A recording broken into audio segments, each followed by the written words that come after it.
Perth, Limbo City by Aussie Vagabond. Ferry, Gateway to Oblivion. Urban Fantasy Mystery. Chapter 1. I moved to Perth from the small town of Kalgoorlie, where life crawls at a slow pace and there are barely any prospects for a chef. The job offer at one of the city restaurants was a real break for me.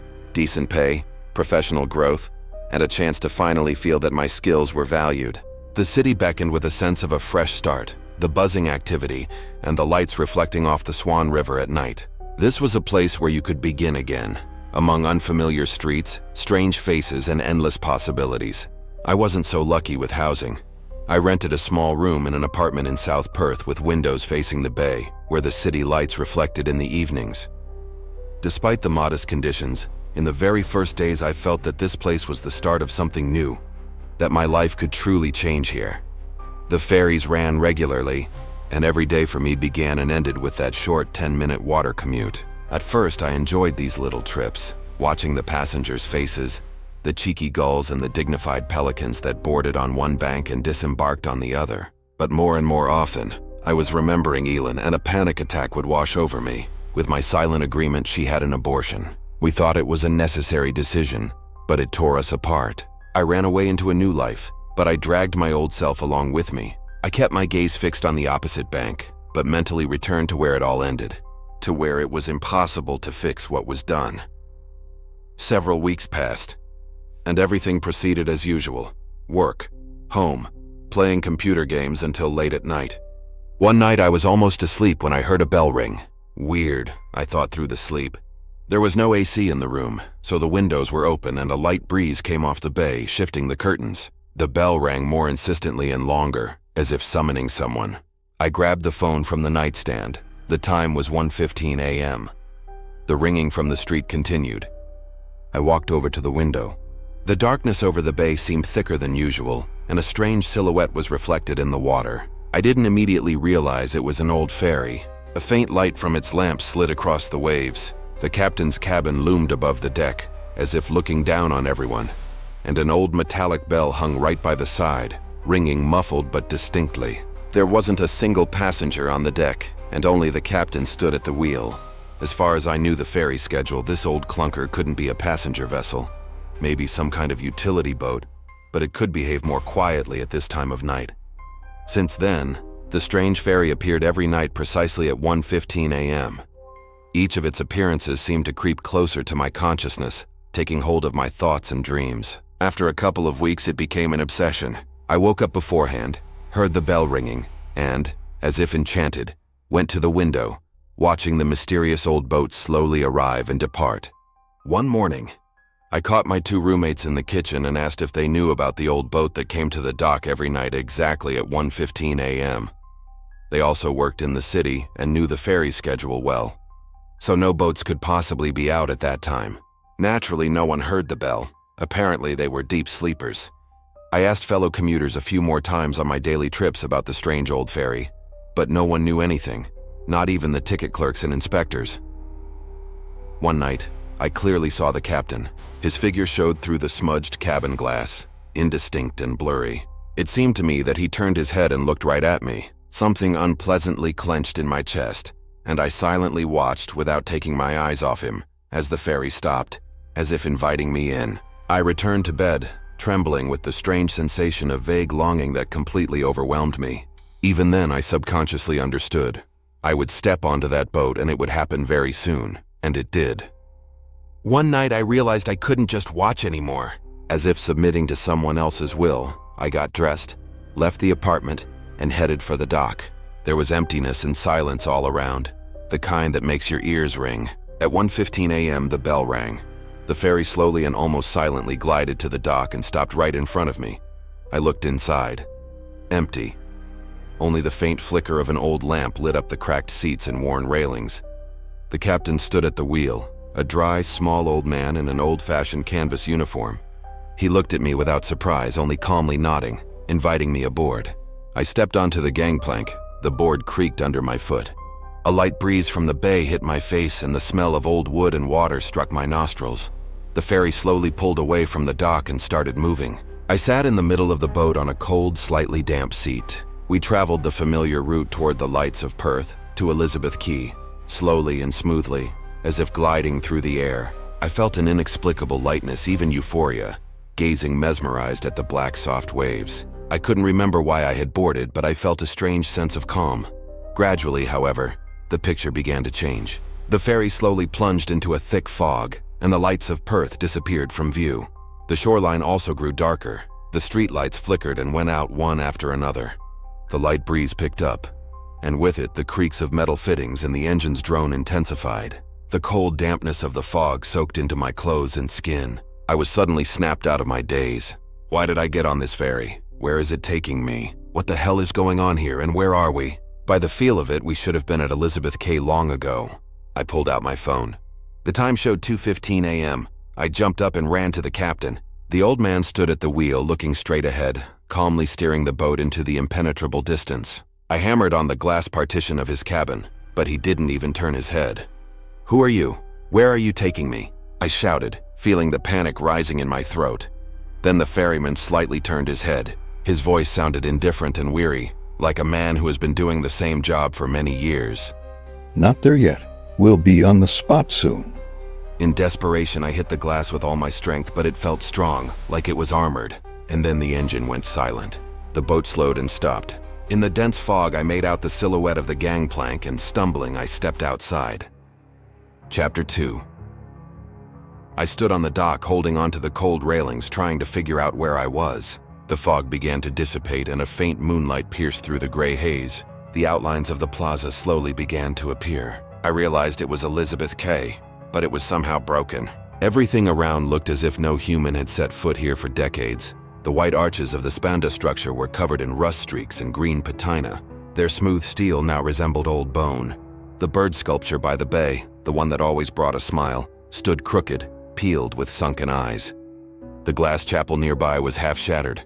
The shards of stained glass dully gleamed under the moon. I took a few steps forward on the paving stones and heard crunching shards under my feet. Not a single streetlight, not a single glow. Only the black water behind me and sporadic gusts of wind. I turned toward the exit from the plaza and headed up toward the city. Dirty water squelched underfoot. In places, layered crusts of moss lay on the asphalt, as if the city had long since sunk and then resurfaced. The skyscrapers, once shining with lights, now stood black and dead. Their glass facades were cracked, some windows shattered, and the wind howled through those empty eye sockets. I recognized the familiar outlines of the towers on William Street, only now they looked as if they had been through fire and storm simultaneously. Tattered remnants of advertising banners hung from the facades, faded and darkened, with only traces of letters discernible. No one was on the streets, not a single car moving. Several old automobiles stood by the curbs, rusted through, with collapsed wheels, some overgrown with grass. Everything around resembled not a city, but a set piece, as if someone had turned off time and forgotten to turn it back on. Somewhere ahead was supposed to be my restaurant, Harbor Lane. Suddenly, I heard footsteps behind me. I spun around sharply. A guy emerged from an alley, young but haggard with a gray face and tired eyes. We stopped facing each other. The guy squinted as if trying to remember something. "You just arrived, didn't you?" he asked, looking me over from head to toe. "Yeah." "What happened here? Where are the people? Why is the city like this?" I asked, nervously looking around. He slowly surveyed the area and offered a sad smile. "Only those who came on the ferry are here." I stepped closer, but he subtly backed away. "Listen, I don't get it. Can you explain what this all is?" I practically shouted. "This is the place for people like you and me," he said distantly. "For those who heard the bell and willingly boarded the ferry. Now we're stuck here until the ferryman decides to take someone back." "Back?" I repeated, confused. "What do you mean, back?" He looked at me detachedly. "The ferry comes every night and selects one passenger to return home. The rest wait their turn." "A turn? How does he choose?" I asked, trying to process what I'd heard. "He chooses the one who proves it really matters to them. Just wanting it isn't enough. You have to be ready for anything, got it? The main thing is to remember this." "Remember, you must remember." The guy glanced around and hurriedly melted into the darkness between the buildings. I was left alone in this dead city. Fear slowly crept under my skin, spreading cold throughout my body. I started noticing other people. They weren't hiding, but they barely moved, watching me with hatred and fear, keeping their distance. I moved forward again, quickening my pace and shrinking from the cold wind. The moon provided decent light over the wide streets of the deserted city. From time to time, my gaze caught the silhouettes of people, but none of them made any attempt to interact with me. Finally, I reached the large office building where Harbor Lane was located on the ground floor. Above the dried-out wooden porch, the warped restaurant sign hung menacingly. I cautiously climbed the swollen steps onto the veranda and stopped at the heavy doors with peeling paint and rusty hinges. For a second, I lost my bearings. I didn't know where I was or why I had come. It was as if a mystical haze had clouded my mind. The sign, hanging from a single nail, creaked, bringing me back to reality. I pulled the handle. The lock was engaged. I didn't know what to do next. Break the windows? But why did I need to get in there? What would it gain me? Maybe I should try to talk to someone, find a rational explanation for what was happening. My thoughts were jumbled. It was chilly, and I was thirsty. I shoved my hands into the pockets of my light jacket and felt a set of keys in one of them. Keys to the apartment and to the restaurant's back entrance. How could I have forgotten them? My heart gave a happy little jump. I quickly headed back to the rear of the building where the delivery bay and staff entrance usually were. There it was, the big metal door, rusty and peeled. The lock clicked dully and the door creaked open. I looked around. Everything was silent. I was alone. I stepped inside and the smell of mold and dampness hit my nose. I quickly bolted the door and found myself in total darkness. Luckily, I knew the restaurant layout perfectly and started moving by touch toward the kitchen, praying not to run into anything unexpected. A faint thud of dripping water reached me from the depths of the kitchen. I finally reached the kitchen, but it was pitch black there too. Since the kitchen had no windows, I suddenly remembered my phone. Quickly pulling it from my back pocket, I hopefully clicked it on, but nothing happened. The phone was dead. I decided to head to the dining room, where there were large panoramic windows that opened onto the veranda. The dining room was also dark, but not as intensely as the kitchen. At least some moonlight was filtering through the windows. I walked toward the windows. My footsteps echoed hollowly off the parquet floor, from which I concluded that at least the floors were intact, meaning the room itself should be more or less preserved. I bumped into tables and chairs several times but finally reached the windows safely. As my eyes adjusted, I began to make out several figures on the roadway opposite the restaurant, and then I noticed at least 2 silhouettes on the veranda as well. Horror overcame me and I crouched down, hiding behind a wall. Who are these people? Why are they so quiet? Do they know I'm here? Are they hunting me? A swarm of questions rushed through my head. My temples pulsed from fear and my throat was dry, and then it hit me. Candles. There's a cupboard in the utility room where they keep cake candles and all sorts of party paraphernalia. I quietly crawled back toward the kitchen. The cupboard in the utility room was in its usual spot. I started rummaging inside, felt small candles, then matches. I lit a small candle. The flame flickered slightly, casting long shadows on the walls of the small room. I felt somehow cheered up. Now, by the light, I carefully examined the cupboard and found several boxes of candles, large and small, shaped like numbers and various figures, as well as a few large lighters like the ones used for lighting gas stoves, and several packs of long matches. The finds were encouraging. Now I could explore the kitchen. With the candle, I entered the huge kitchen. Just last night I had left it clean and tidy, but today it looked neglected. No, it wasn't dirty, but a thick layer of dust lay on all the stainless steel surfaces. The first thing I did was go to the scullery area and turn off the tap from which water was dripping, infrequently but resonantly. I walked along the long prep tables and the row of stoves in the middle and reached 2 walk-in refrigerators. One stored meat products, the other, dairy and vegetables. I cracked one of the refrigerators open, coughed, and quickly slammed the thick door shut. The stench, heavy with rotten protein, almost knocked me off my feet and spoke of the obvious. I decided not to check the second one. Next, I headed to the opposite wall, where the dry storage room was located. On the shelves in large boxes were various kinds of pasta, rice, risotto, 5-liter tin cans of olives and olive oil, similarly huge cans of tomato paste, canned tomatoes, passata, jalapenos, and anchovies. No wonder. The restaurant served Italian cuisine. The last storage room usually held white wine, champagne, beer, and various sodas. I opened this walk-in cooler and realized that I couldn't finish that amount of all kinds of drinks even in a year. There was also a bar in the main dining room, where the shelves were overloaded with spirits of every taste. Grabbing a large bottle of mineral water, I decided to return to the dining room and observe what was happening outside. After putting out the candle, I walked over to the table by the window. Outside it was a gray morning. The sky was covered with dark clouds and it seemed like it was about to rain. No sound, no movement. There was no point in sitting in an empty restaurant, so I decided to head out for a recce. In the kitchen, I armed myself with a knife and a small hatchet. I never thought my work tools would be needed for self-defense. I cautiously exited through the back door and headed toward the dock. Now I could look more closely at the surroundings than I had the night before, walking from the jetty to the restaurant. Occasionally, I would see people. Always alone, I noticed. Someone was just sitting on the steps of some building. Someone was lying at a bus stop. Someone was shuffling along as if in a trance, not looking around. Their movements were slow, wooden. I stopped. I wanted to ask one of them something, but he only gave me a cloudy, hostile stare without uttering a word. The closer I got to the jetty, the more of these solitary figures appeared. It seemed to me they were more mobile and perhaps more aggressive, if you could even use that word for people who, generally speaking, weren't engaging with you. I walked around several blocks, all the restaurants. Shops and supermarkets had been ransacked, gutted down to the last shelf. The waterfront was shrouded in a sticky fog.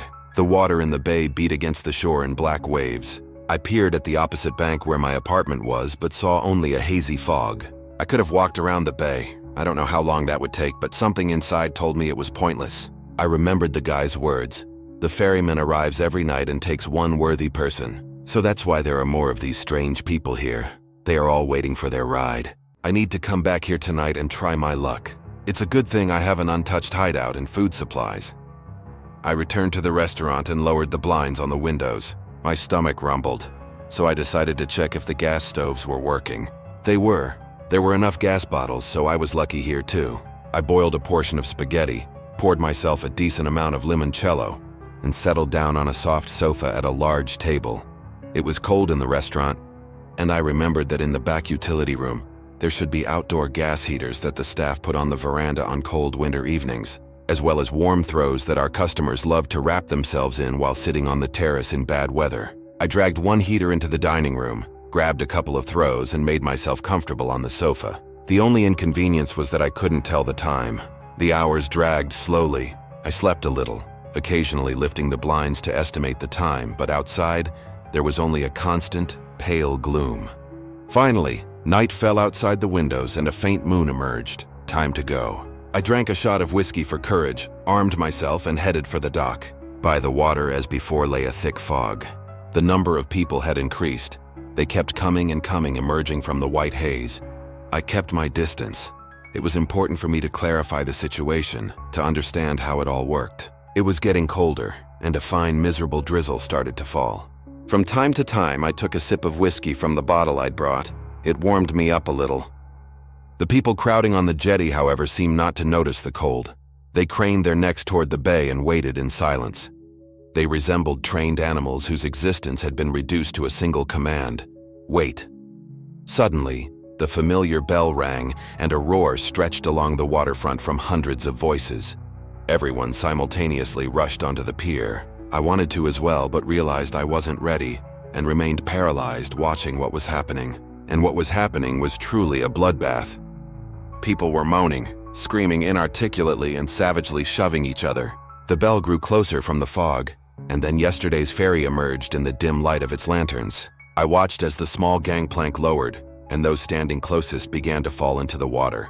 They were throwing each other aside, clawing at faces and roaring terribly. The fight by the water seemed to be in slow motion, as if someone was drawing out the time. People hit each other sluggishly, exhaustedly, putting their last strength into every blow. It was obvious that many could no longer resist or push forward.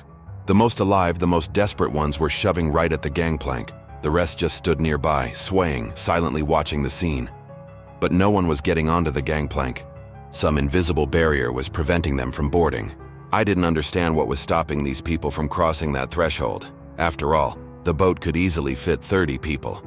At some point, one person finally stepped onto the gangplank and disappeared into the dark belly of the boat. The gangplank immediately lifted, the bell rang again, and the ferry began to pick up speed. Another minute, and it disappeared into the darkness. Chapter 3. "What's your name, mate?" I heard from behind me. I spun around. Standing before me was the same guy I ran into yesterday. He looked haggard and drawn, but overall much more alive and coherent than the insane people filling the plaza. He was dressed neatly, his gaze clear. I automatically reached out my hand, intending to introduce myself, but froze. The name was on the tip of my tongue, and it wasn't there. It was as if someone had erased it from my memory. I stood there with my hand outstretched, while a vague feeling of anxiety grew inside. The guy glanced at my hand and took a step back. "You've forgotten your name already?" he asked calmly, almost without surprise. I wanted to answer, but the words were stuck in the thick fog. I tried to push through it, to no avail. My memory felt like it had been cemented over. "Physical contact isn't welcome here," the guy continued, keeping his eyes on me. "Best not to do that." "What the hell is going on here?" I blurted out. "What kind of place is this? Why is everyone like that? Answer me, I don't understand anything." My chest tightened, my breathing became rapid, and my temples started ringing. Panic was rushing in like a wave, sweeping away the last vestiges of my sanity. "Come with me," he said calmly. "There's nothing for you to do here. I'll help you and you'll help me. Just put the bottle down. I saw you drinking something." I took the small bottle of whiskey from the inner pocket of my jacket and placed it on the wet, swollen asphalt. The guy whistled, bent down, picked up the bottle, and took 2 greedy gulps. "Oh, wow," he breathed out, drawing the word. "Thanks, mate. I reckon we'll be useful to each other. I'm Steve, by the way. Let's get out of here." Steve led me toward the towers at Elizabeth Quay. The glass giant, once glittering with advertisements and lights, now looked like a black, dead skeleton. The moon dimly reflected in its shattered facades. We went up the steps. Steve leaned down, picked something up, and a moment later, a bright beam from a flashlight snatched the surrounding space from the gloom. The lobby greeted us with chaos: smashed doors, broken railings, cracked marble tiles, and promotional brochures with faded faces of happy residents littered the floor. We headed toward the stairs and went up to the 3rd floor. Steve stopped at one of the doors and turned a key in the lock. Inside, there was still a trace of former luxury. A huge living room with panoramic windows, lowered blinds, designer interior, light parquet flooring, and minimalist furniture. Steve proprietarily invited me to sit in an armchair, then walked around the room and lit several large candles. He took 2 glasses from a kitchen cupboard and poured the remaining whiskey into them. Steve placed a glass in front of me and sat down in the armchair opposite. "To the meeting, mate." He raised his glass and took a sip. I followed suit. "My name is Matthew," I said haltingly, feeling a wave of relief as if I had found myself again. "To the acquaintance then, Matthew," Steve said, smiling, and raised his glass even higher in greeting. "Where are you from, Matt?" "I'm from here. I live in South Perth. I work in the city." "And you?" "Oh, you're a local then," he said, sounding surprisingly pleased. "I'm from Melbourne." "And what have you been up to, Matt?" Everything about that line surprised me. "What do you mean?" "I haven't been up to anything." "And how did you get here from Melbourne?" "I don't understand anything," Steve burst out laughing. "Nah, Matthew, you've definitely got some kind of sin. Otherwise you wouldn't be here. See, this isn't exactly a city. It's more like an alternative prison. A men's one." He smirked again. "I reckon there might be a women's version somewhere." "What are you talking about?" "What prison?" I definitely couldn't figure out what he was saying. Maybe I was wrong to think he seemed normal? There are no innocent lambs here. Only those the justice system couldn't punish in our world, understand? This is something like hell. Or purgatory. Call it what you want. You don't have to tell me if you don't want to. I won't push it. Steve answered calmly. The information shocked me. Elend's judging final look flashed in my mind. "So what do we do now? How long are we sentenced for? Is there any way to get out of this hell?" I managed to squeeze out. "You can get out if you follow the rules that no one but me will tell you. And the first rule is to remember who you are and why you're here." Did you notice how quickly you remembered your name? Literally from one sip of this excellent whiskey. And Steve raised his glass again. "Are you saying this place erases memory and alcohol brings it back? So those maniacs outside simply didn't have a bottle of beer?" Steve laughed again.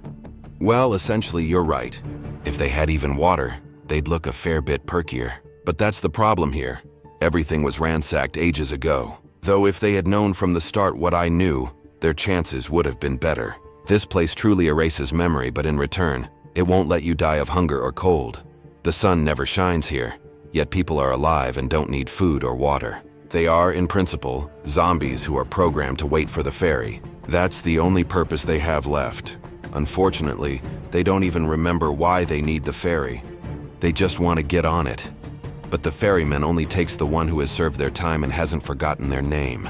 The minimum sentence is 3 months. You have to hold out for 3 months, understand? And then there's a chance the ferryman will say your name, and you'll recognize it. Until that moment, you might as well not bother. You need to conserve energy and hold on to your memory by all means. For that, you need food and water. I know a few places where you can get water. Food is harder. I've searched all the surrounding areas, but I'm not a local, and I'm afraid to go far. Every trip out of the city for me risks me not being able to return, not being able to remember the way back. I have keys to all the apartments in this complex, and I also sometimes stay in hotels. I make notes every night.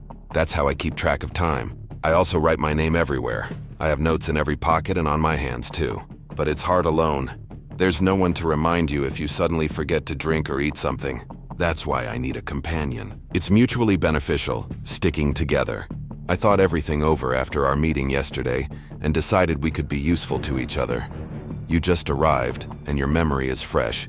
So I came to the dock today.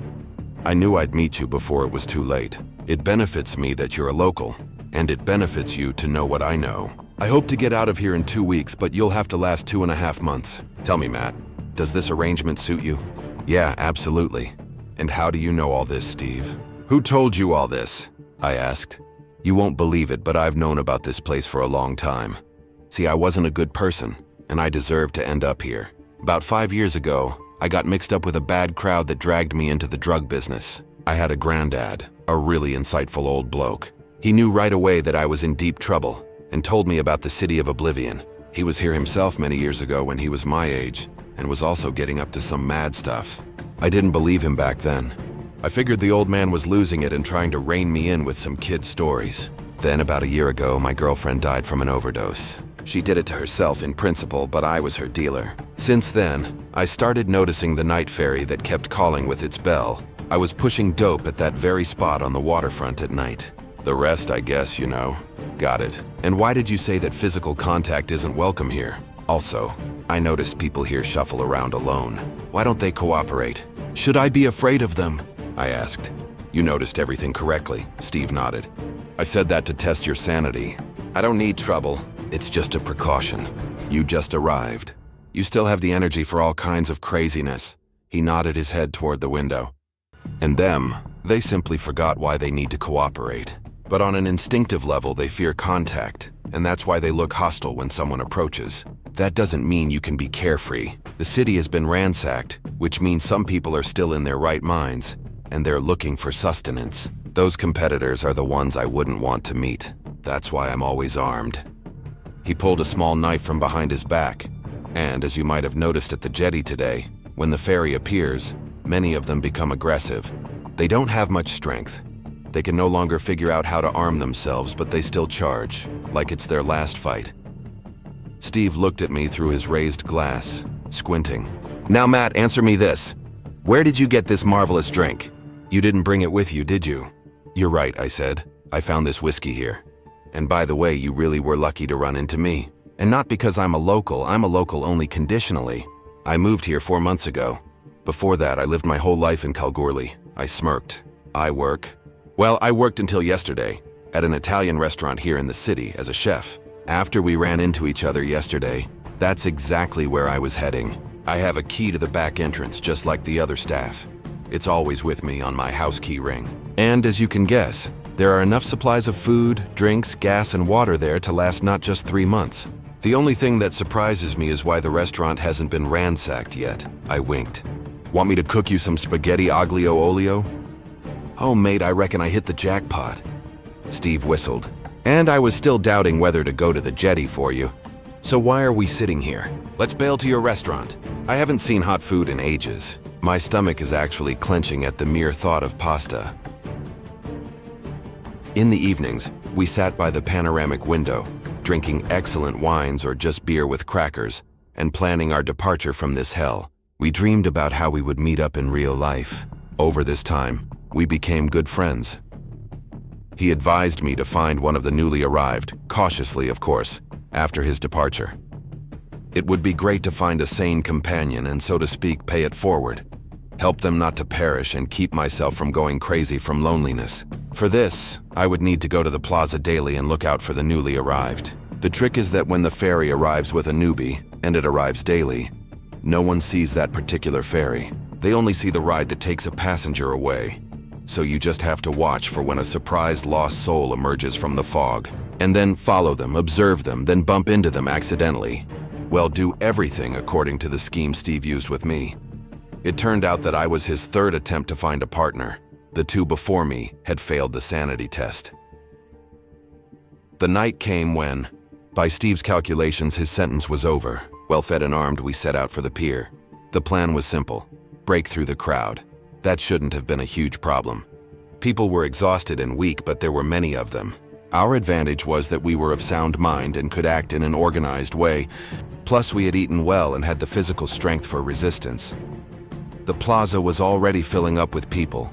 Not a crowd in the usual sense, but a heap of bodies peering into the fog on the water, frozen in anticipation.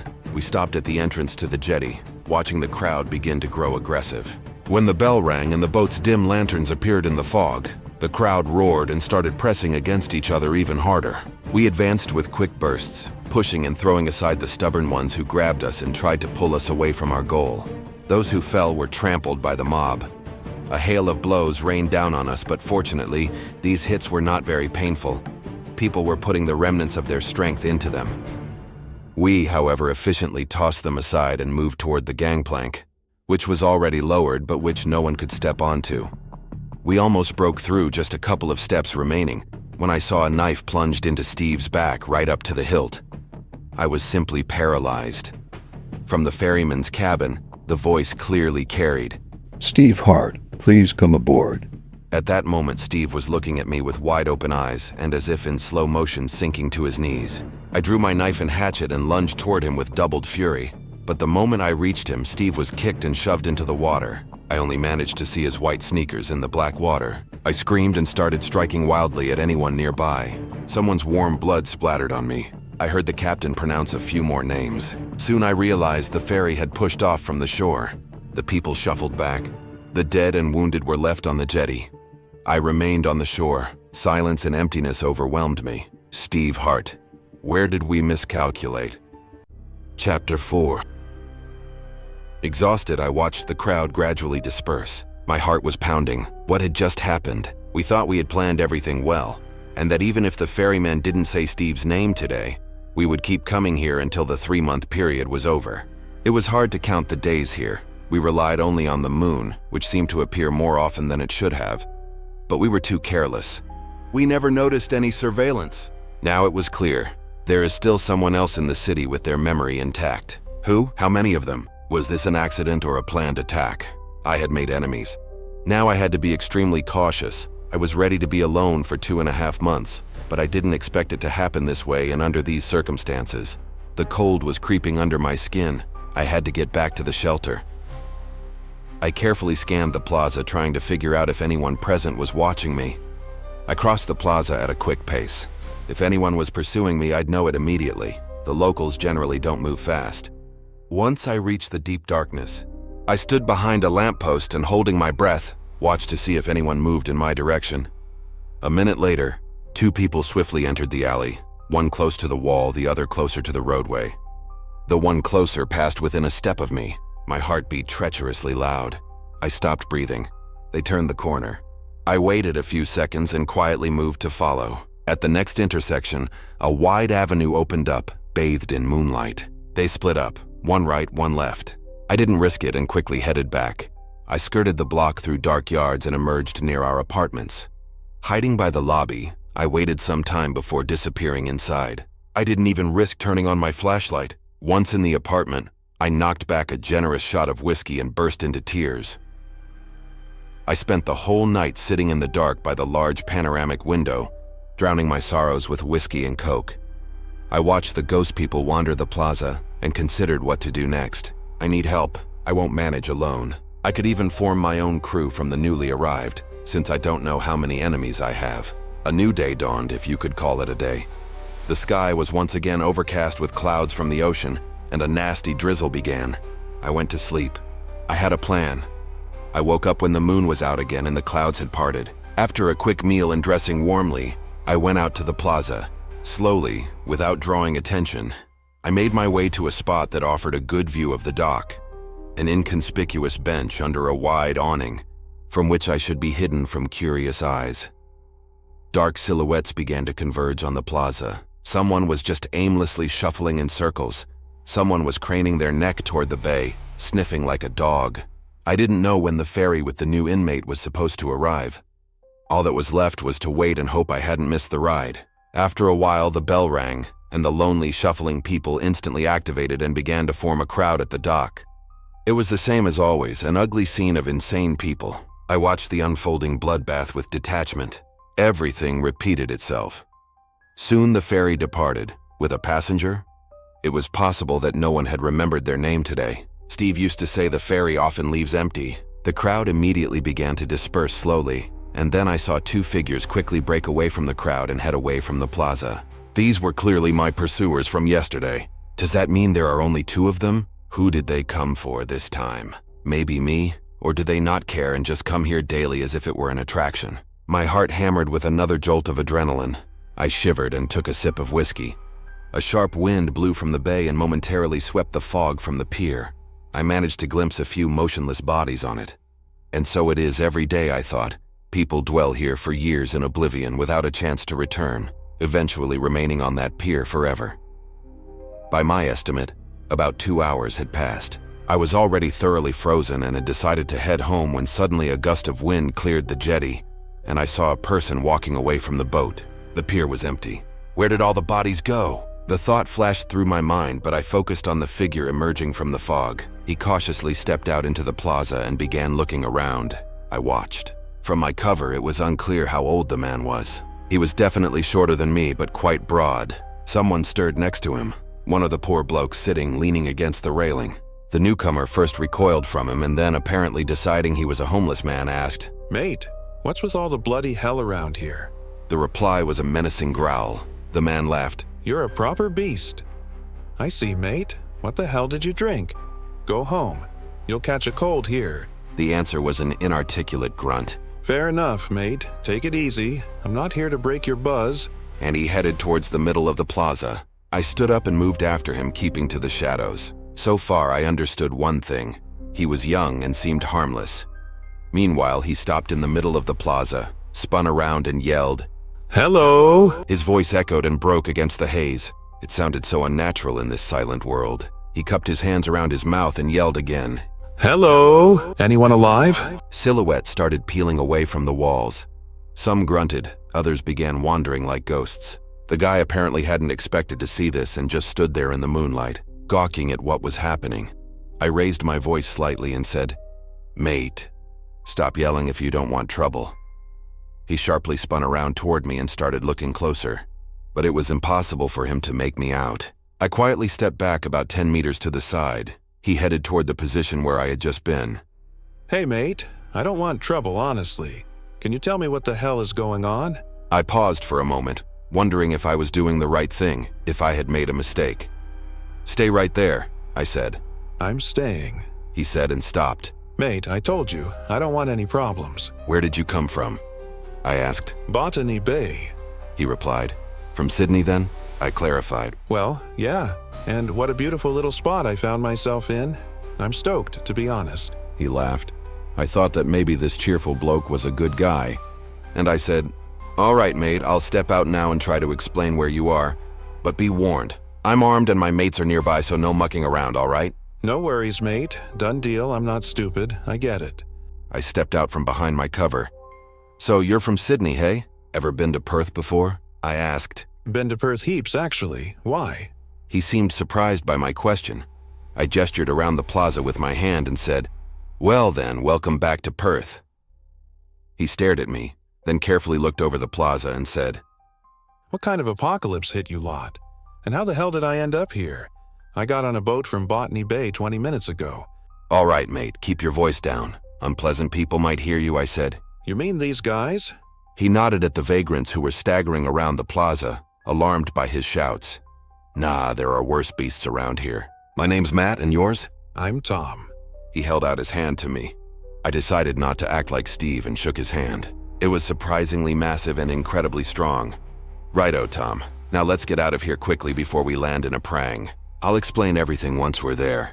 I led him toward one of our reserve hideouts. They were decent apartments with some supplies. Tom turned out to be a real joker. Confidence and calm radiated from him, as if he wasn't bothered at all by the circumstances he'd found himself in. I kept asking him to be quiet until we reached the spot. He good-naturedly agreed, but a minute later, he was already cracking jokes about what he saw on the way. Honestly, I was glad to meet this big unit, as I mentally nicknamed him. He felt reliable. Once safely inside, I offered him a beer and told him everything I knew about this place, how I got here, what I'd been through, whom I'd met and lost.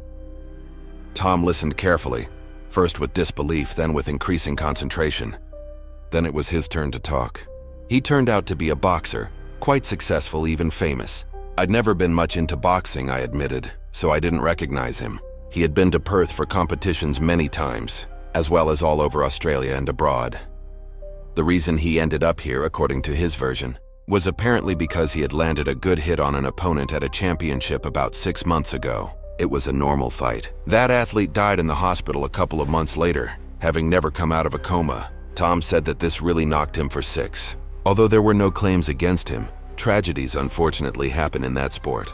Since then, he had withdrawn, taken a career break, lived on his yacht in Botany Bay and barely spoke to anyone. But lately at night, he started hearing the ringing of a bell on an old boat at the jetty. It was as if it was calling him, and so today he couldn't resist and got into that boat. It turned gray outside. I said to Tom, "Well, it's a new day. Guess we should get some sleep." Hold up, mate. Sleep. Matt, if everything I've heard from you is true, we need to take action. We can't sit here like mice in a barn and jump at every noise. As I understand it, everyone here is a criminal who escaped justice in the normal world, and these criminals are of different stripes.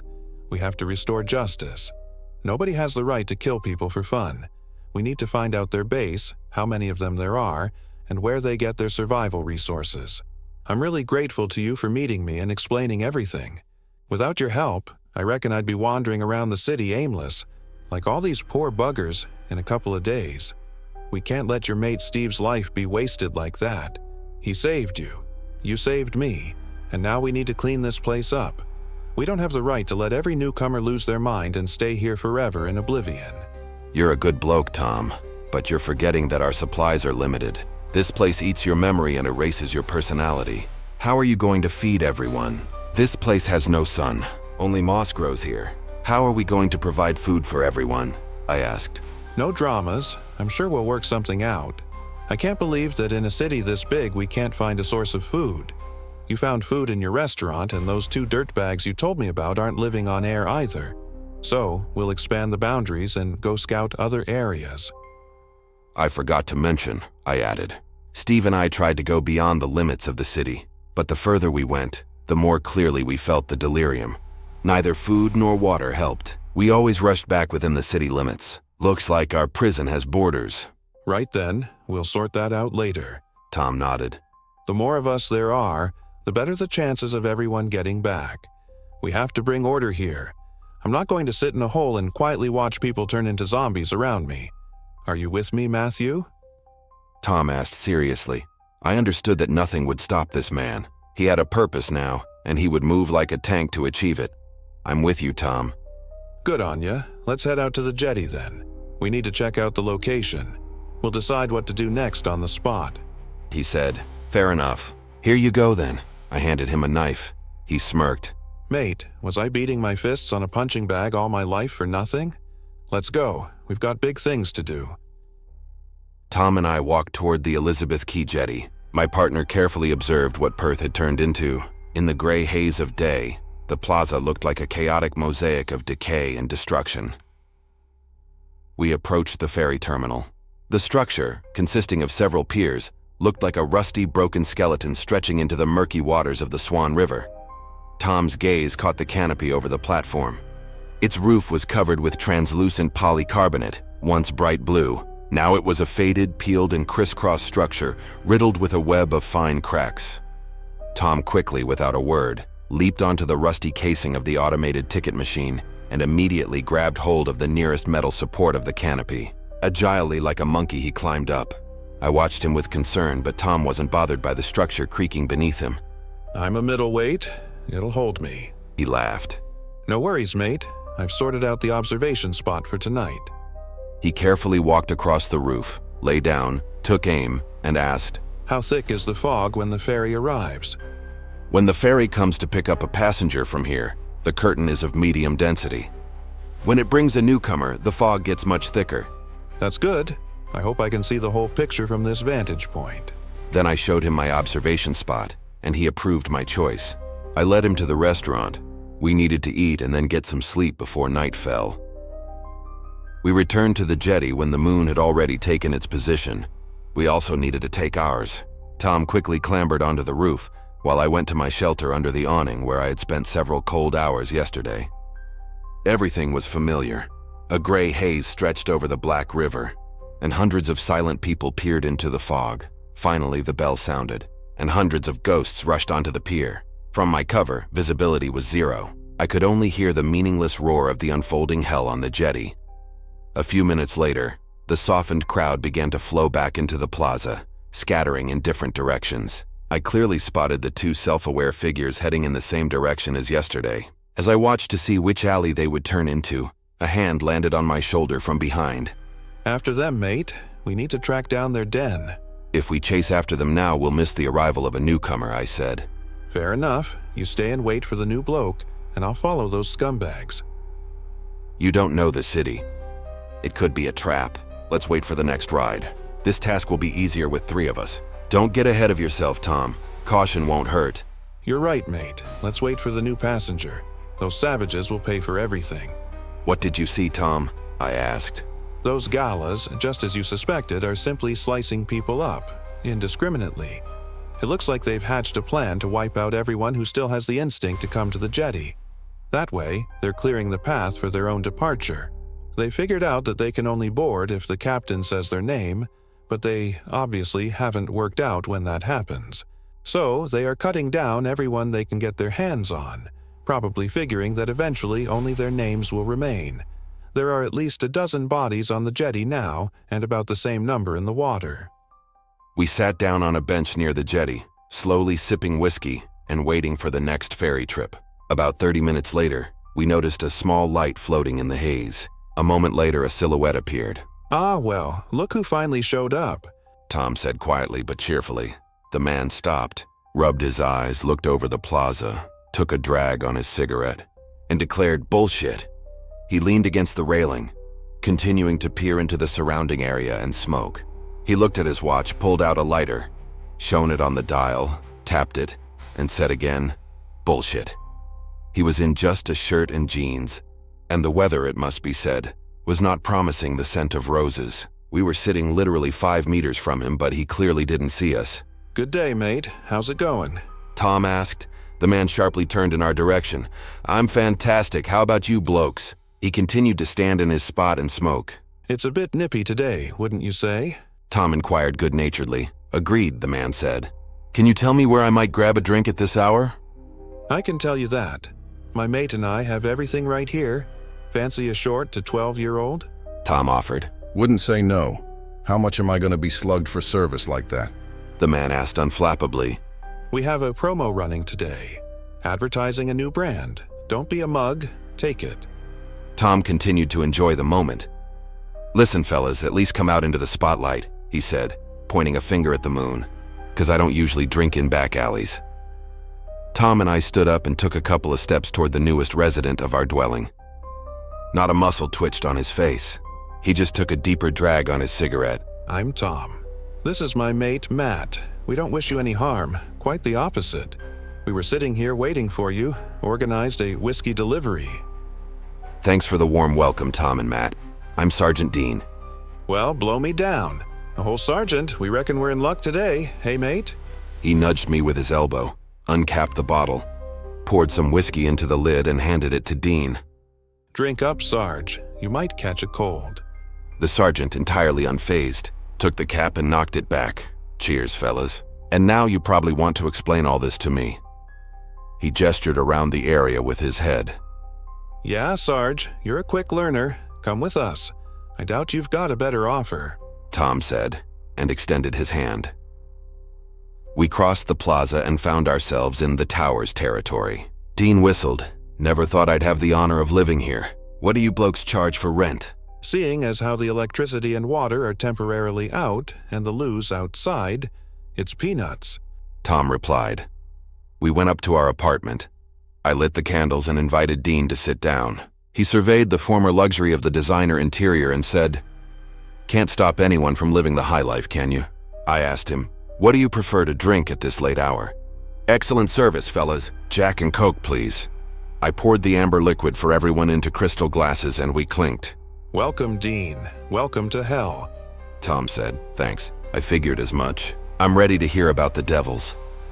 I told him everything I knew about this place, just as I had told Tom yesterday. Tom supplemented the story with his impressions and conclusions from the day. Afterward, Dean told us about himself.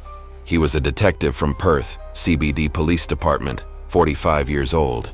He ended up here because the bloke he was chasing lost control and stacked it in the ditch, kicking the bucket at the same time. Reckon he went a bit far, basically. He was pushing him too hard. I like your plan for bringing order to this purgatory. I'm with you. As you can tell, I know this area very well. I know where to get weapons, gear, fuel, and a lot of other things. I'm aware of where the emergency bunkers are in the CBD in case of war or a major disaster. There should be supplies there, calculated for thousands of people for a long time. Tom's eyes widened. You're the sheriff, mate. You're the goods. Matt, you'll be opening your own restaurant soon. Get ready, chef. And we raised our glasses. Chapter 5. The plan was this. Dean and Tom would head out to the police department for weapons now, and I'd go to the restaurant and cook lunch for everyone. Then sleep, and then to work. Now going to the jetty was our daily job. Dean and Tom had to track down the base of the lowlifes who went hunting at night. I, meanwhile, would meet the newcomer. Night turned into day, and we went out into the plaza. Dean was now armed with a pistol and a shotgun.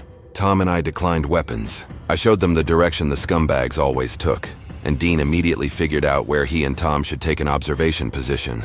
They agreed on the surveillance technique and disappeared into a dark alley. I remained at my observation post. Time dragged on, but then, as usual, the vagrants all stirred at once and shuffled off to the pier. Everything repeated like it was on a loop.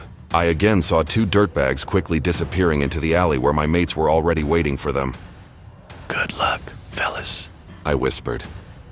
Another half hour passed, maybe even an hour, and a big bloke in work overalls emerged from the fog. Without stopping, he walked straight across the plaza toward the broken cafe. I quietly moved after him. It was strange that he was walking somewhere with such purpose. I felt uneasy. He reached the cafe, set up an overturned table and a chair, sat down, rested his elbows on the table, clasped his head, and began to cry. I hadn't expected that. I didn't know what to do. I took plastic cups and the bottle out of my backpack and approached him. "Bro, want to grab a drink with me?" I asked as confidently as I could. He raised his wet eyes to me. "Who are you?" he asked. "I live here. My name is Matt, and yours?" "I'm Alan. You know, bro, I don't want anything right now." "Nothing at all," he said wearily. I placed the bottle and cups on the table, pulled up another chair and sat down at the table. "Me neither. Alan, I don't want anything. Let's just have a drink and sit in silence." I poured whiskey into the cups, took out the Coke and mixed it. He looked at me blankly, then glanced around and asked, "What district is this?" "This is the CBD of Perth," I replied calmly and took a sip. He took the cup and looked at me perplexed. Then he took a small sip, smirked and said, "Did they cut your power or something?" "Yeah, imagine that. And the water too." He drank some more and his gaze cleared. "Sorry, Matt, are you all right?" "Relatively, like everything else in this world." "And you?" I answered. He downed the glass in one gulp, looked around and burst out laughing. I poured him another. He wiped his tears, but this time from laughter. He took the glass and said, "Glad for you, mate, and thanks for the whiskey. I've got to go." He stood up and headed back toward the plaza. "Alan, you have nowhere to go. Where did you sail from?" He turned around. "What do you mean, where?" "From the Riverside Terminal." "And where's that?" I asked. "What do you mean, where?" "In Brisbane." "Mate, sorry, but I really have to go." "Alan, look around. This is Perth. And this is what it looks like now." I said. It was as if he only now looked closely at everything and stared at me. Did you spike this rotgut? He asked threateningly. Don't get worked up, I didn't spike anything. You got here on an old boat, right? With an old captain in a vintage uniform, yeah? Ah, how do you know that? Were you following me? No, I wasn't following you. I was waiting for you. If you listen to me, you'll understand everything. He looked at me distrustfully and sat back down at the table. I quickly outlined his situation for him. He kept looking around, seeing that I wasn't lying about the vagrants in the ruined city. But his mind resisted accepting the information. At that moment, Tom and Dean came out into the plaza. I called out to them. They came over and introduced themselves to Alan. Dean, quickly sizing up the situation, said, addressing him, "Son, get up, come with us. Sitting here will just freeze your arse off." Once in the apartment, we dedicated more time to briefing Alan on the situation he had fallen into, and asked what he believed was the reason for his being here. It turned out that he, his girlfriend, and their friends had recently been on a mini-trip near Brisbane. They stopped at a caravan park. At one point, he got jealous of his Mary with some guy, and they argued. His Mary was quick-tempered but quick to forgive. She said a lot of harsh things, slammed the door, and left. Alan, in turn, yelled after her, "Go on then, piss off!" He thought she would just cool off and come back, and so he fell asleep. In the morning, tourists found her in a small patch of bush, about 100 meters from their caravan. She was dead, bitten by a snake. We all sympathized with Alan's grief. It was clear the bloke loved her deeply. Dean and Tom reported on their reconnaissance. They had tracked the two dirtbags to the Forest Chase shopping center. They didn't venture deep into it at night, but they understood that the lowlifes felt entirely uninhibited in there. They even had music playing. There was no doubt about food and water. They had likely stumbled upon the food court supply storage. So, the plan was to take them during the day when they settled down and went to sleep. "Alan, I reckon you're a sturdy bloke. Will you come with us to apprehend some particularly dangerous criminals?" Dean asked. "Yeah, absolutely. I've never been involved in anything like this. My business is fixing cars, but I figure you can use all the help you can get right now." Morning arrived, and we headed to the restaurant where we had a hearty breakfast and strong coffee. Our path led to Forest Place. We passed the deserted train station and busport, once the busiest and most crowded spots in Perth. Now the wind whistled there, and brightly colored tin cans clattered noisily. The shopping center greeted us with smashed entrances. Glass crunched underfoot. We cautiously entered the dark guts of the massive mall. We turned on our torches and found traces of blood on the floor. They led to the food court. We arrived quickly and silently. In the huge hall, everything was overturned, except for one table set for 4. Dean pointed to 2 chairs at this table. We all understood. On one of the counters lay bloodied knives and a pile of chocolate wrappers and chip packets. We cautiously swept the mall area. We had nowhere to rush. We just needed to be quiet. At one point, Dean froze and placed a finger to his lips. We all stopped and listened. A diabolical snore came from somewhere around the corner. We moved forward cautiously, everyone but Dean extinguishing their torches. Before turning the corner where someone was obviously sleeping, Dean shone his torch across the glass storefronts of the shops opposite. The snoring did not cease. Dean drew his pistol and turned the corner. We followed him. In the first pavilion on that row was a designer bedding store. Inside the shop were 4 large beds, on 2 of which 2 parasites were sweetly sleeping. Dean pointed to the far one and then to himself, then to the closer one and to Tom. He nodded for Alan and me to stay put. Everything happened instantaneously. Dean and Tom went inside and easily overpowered the sleeping vermin. We turned on our torches and saw the 2 bewildered and blinded lowlifes. One of them squealed like a pig. "What the actual fuck? Who are you cunts?" Dean swung a heavy punch into his gut, and the man instantly shut up, merely gasping for air. The second man in Tom's grip didn't even peep. Tom's hold had clearly impressed him. Dean took out handcuffs and snapped them onto his detainee. Tom brought the second one over, and the cuffs clicked onto him too. "Had your fun, you rotten bastards?" Dean asked gruffly. "Anyone else in the building?" They shook their heads, everyone out. "Justice has caught up with you even in hell." Dean shoved them toward the exit. We split up. Dean and Tom took the detainees to the nearest police station to lock them in a cell. Alan and I returned to the tower. I gave him an apartment next to mine. Our crew was growing. Luckily, we had an unlimited supply of housing at our disposal. Now we could start establishing an ordered life. That night we again stood guard at the jetty. No one was slaughtering the local vagrants anymore. Our commune was joined by a young biologist, Alex. The next day, Dean and Tom visited our prisoners. They brought them some food, but apparently too late. They stared blankly at the visitors. The water left for them the day before was untouched. We had to let them go. This place punished them itself. Everyone got their own duties. I now spent most of my time in the restaurant, which was no longer locked and provided hot food for our growing commune. Alan was getting the transport sorted, and now the city didn't seem so dead. Cars started driving around, which made life easier. Dean and Tom tried to expand the borders of our dwelling and surveyed the surrounding areas outside the city daily. But it was slow going, a tough gig. The discovered government provisions gave us hope that with proper rationing, we could last a long time. Generators also made life easier. We managed to restore the water supply in some places. The problem with the vagrants remained unsolved. We didn't know how to deal with them. Overall, they didn't pose a problem and were simply living ghosts. But at Ferry time, they became active and destroyed each other. We didn't know how to bring order to this chaos. We put up barricades on the approaches to the jetty, but then they just crushed each other at those approaches. We couldn't completely deny them the chance to leave this world either, because almost every night, one of them remembered their name and got on the ferry. So we deemed it inhumane to isolate them somewhere in a separate area and keep them there without the right to freedom. The question remained open. The day of my 3-month stay was approaching. By this time, I handed over my duties to Augusto, a gray-haired Italian bloke who had been a butcher all his life but loved to cook and manage the kitchen well. We exchanged all our real-world contacts, hoping we would soon all gather back in the free world and celebrate the event. Tom was next after me. His term expired in 2 weeks. A bloke from our community suggested I try sending a message to the free world. We agreed that I would leave them a message in the restaurant in a specific spot and in a few other places in the city where I could do so in real-life Perth. We had a massive farewell dinner at the restaurant. We even had music. We said our warm goodbyes and promised that we would never forget this experience and this friendship. And then the long-awaited night arrived. We went out long before the ferry came. There were about 20 of us.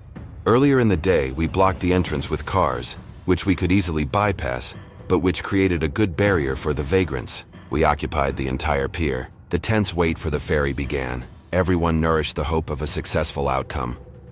Finally, the bell rang out from the haze. A deafening roar and drone rose from the plaza. The vagrants tried to break through to the pier, but our barricade stopped them. The few who managed to break through were carefully restrained by our people. Overall, it wasn't difficult as the weakened people posed little danger. The old boat moored, the gangplank dropped, and we froze, awaiting the captain's judgment. A hoarse but loud voice came from the wheelhouse. John Hendricks, please come aboard. I was standing right by the gangplank, seized by numbness. I couldn't move. An unknown force held me, preventing me from stepping onto the ramp. John Hendricks, please come aboard. The voice sounded even louder. A desperate shriek erupted from behind. I turned around. My 2 mates, linking their arms together, had formed a cordon that one of the vagrants was desperately trying to break through to reach the ferry. His emaciated face expressed a semblance of awareness. Through his moaning, we heard him strain out with his last strength. I'm John Hendricks. He nearly collapsed from exhaustion. My mates immediately grabbed him and delivered him to the gangplank in 2 strides. John Hendricks, please come aboard. The ferry is departing. The ferryman announced for the 3rd time. The poor bloke stepped onto the gangplank and ducked under the shadow of the boat's canopy. The ramp immediately rose, and the old boat, issuing a final bell toll, pushed off. A thunderous silence fell. We stood, deafened by the quiet, staring into the impenetrable fog. The vagrants, having lost interest in the pier, silently dispersed to their corners. "Well, son, looks like today wasn't your day," Dean said encouragingly. "Must have been a mistake in the tally. Guess we'll be back here tomorrow."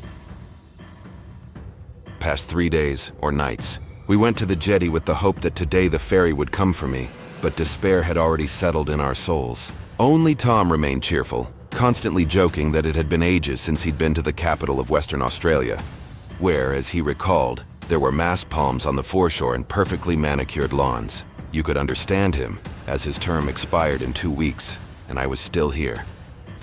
Chapter 6. Then, on the 4th day, I heard the cherished words. Matthew Reed, please come aboard. My support group let out a winner's shout, and with one last wave, I stepped onto the gangplank. The ferry moved quietly over the black waves of the bay. At one point, the haze dissipated, and I saw the shore twinkling with lights. For the first time in a long time, I felt like I wanted to live. I turned back to the CBD. Perth was glowing. The boat quietly approached the South Perth jetty and lowered the ramp.